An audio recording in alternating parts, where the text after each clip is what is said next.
Good day everybody, welcome to today's video. The same people that sent us the RAV Power Jump Starter also sent us this Vava dash camera. I have typically not been a big fan of dash cameras because of the low quality image that they produce, especially if you want to capture the license plate. Maybe this one can prove me wrong, who knows? Let's open this up and have a look. Comes in some nice packaging, has Apple Store, Google Play, so it must be an app. What does it say in the back? U.S. address, Lakeview Boulevard, California. So this must be a pretty popular model.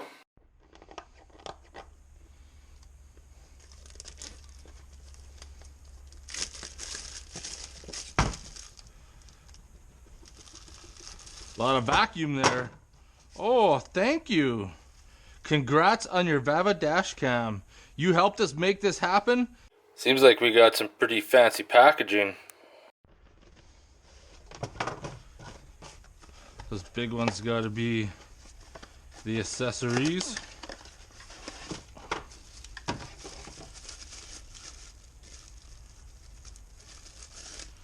Okay.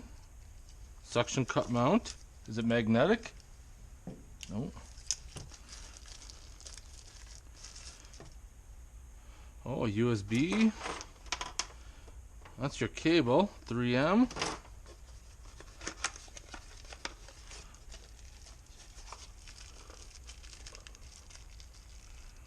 I'm not sure what those are.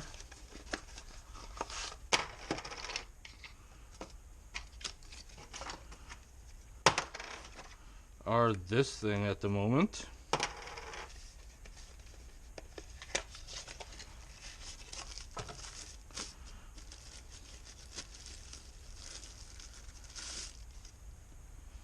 What the heck is this?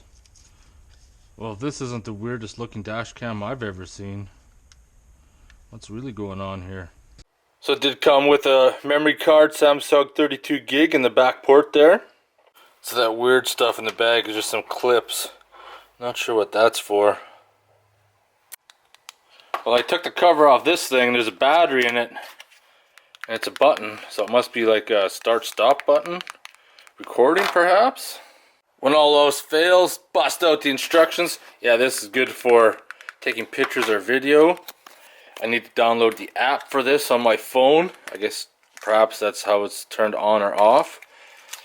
And I was going to install this in the Jeep, but unfortunately the way it's mounted, that's not going to work because the Jeep glass is flat. So that's not going to play out.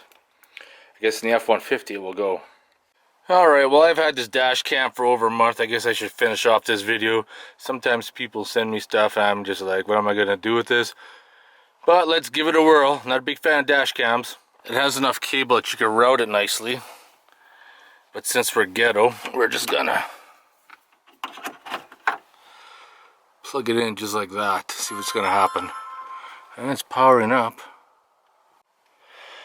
So I'm just connecting to the app. There we go. So now it's showing me.